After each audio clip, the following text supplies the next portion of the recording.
नमस्कार साथियों, मैं आज मुंडका विधानसभा में आया हूं। जैसा कि अभी इससे पहले जहां मैंने वीडियो बनाई थी, आप मेरे नीचे से देख सकते हैं, मैंने लगभग 1.5 से 2 फुट पानी के अंदर अभी मैं चल के आया हूं। और जिस प्रकार से यहां पे मुंडका विधानसभा से जो होने वाले उम्मीदवार है प्रदीप वत्स, तो आज मैं उनके पास आया हूं। उनके पास में जाके सवाल ये रहेंगे कि वो मुंडका का और या फिर वहां की जो कॉलोनी है उसके विकास के लिए क्या कार्य करेंगे और क्या सोच के आए हैं। और सबसे बड़ी बात ये, जो प्रधानमंत्री की जितनी भी योजनाएं हैं उसको अपने क्षेत्र में, अपने विधानसभा में जमीनी स्तर से किस तरीके से लागू करेंगे, ताकि एक जो आम जनता है, जो पंक्ति के वर्ग में जो सबसे पीछे खड़ा रहता है, उन तक वो सरलता से पहुंच सके। तो आज मैं इनके पास पहुंचूंगा। सबसे पहले इनकी जो पार्टी महाराष्ट्र में जीती है उसके लिए मैं शुभकामनाएं देता हूं मैं आपको कि इसी तरीके से आप दिल्ली में भी अपनी सरकार बनाएं, ताकि जो हम गरीब लोगों का विकास, एक चहुमुखी विकास हो सके। हम बैठ जाते हैं ताकि अभी सवालों की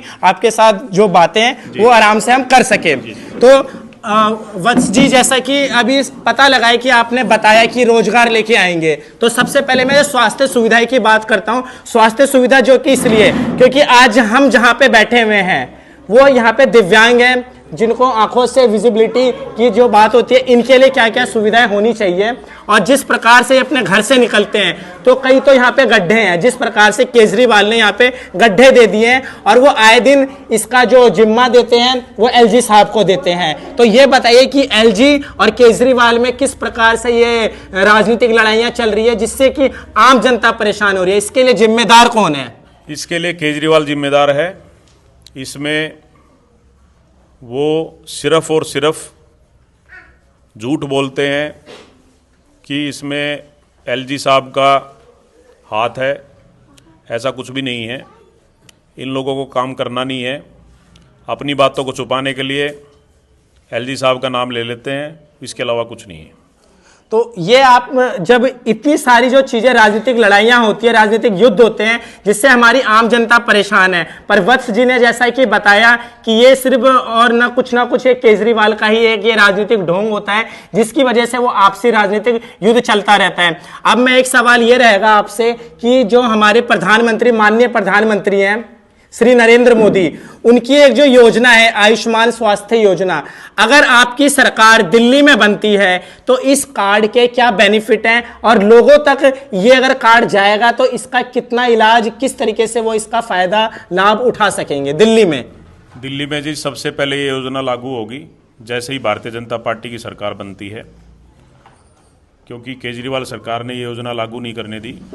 भारतीय जनता पार्टी, भारत सरकार इसमें कितने तक 27 स्टेट में योजना लागू रखी है। इसमें कितने तक का चिकित्सा फ्री है? 5 लाख तक की चिकित्सा फ्री है।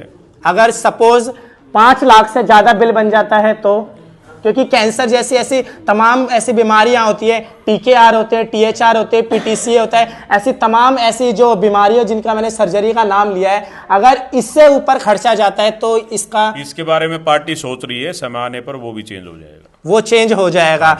अब ये बताइए, मैं स्वास्थ्य के ऊपर मैं सबसे बड़ी बात कर रहा हूं क्योंकि एक जो गरीब आदमियों को मूलभूत समस्या सबसे जरूरत मतलब एक प्रमुख हो जाती है। तो हमारे आसपास जितने भी अभी प्राइवेट हॉस्पिटल हैं, सबसे पहले इन प्राइवेट हॉस्पिटल पे लगाम कसी जाएगी, नहीं कसी जाएगी? क्योंकि ये हॉस्पिटल ऐसे हैं जहां पे लोगों का बिल बना के गरीबों का खून चूसा जाता है, उनको इमरजेंसी में बिठाया जाता है और फिर एंड में बेड ना बोल के उनको बाहर कर दिया जाता है, क्योंकि जब तक वो एक गरीब आदमी की जेब को तलाश कर लेते हैं, अगर उनके पास जेब में पैसा है तो उसको बेड दिया जाता है, अगर बेड भी मिल जाता है तो उसका लाखों में बिल बनता है, एक दिन का बिल बनता है। इस पे क्या लगाम कसेगी बीजेपी की सरकार? बिल्कुल कसी जानी चाहिए लगाम, क्योंकि हमारे गरीब परिवारों में पैसे की समस्या होती है और इमरजेंसी पहले से बोल के नहीं आती है, कभी भी आ सकती है।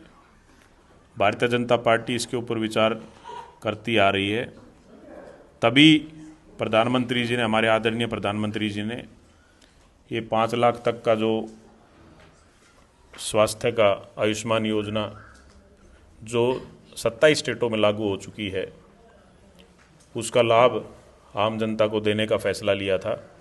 और इसके ऊपर बहुत सारी हर साल कुछ ना कुछ सुविधाएं चेंज हो जाती हैं, बहुत सारे हॉस्पिटल इसमें ऐड हो जाते हैं। हमारी विधानसभा को लेके अगर बात करें तो हमारे यहाँ पे हॉस्पिटल ही नहीं है। जो हॉस्पिटल हैं वो बहुत छोटे हैं और प्राइवेट हैं।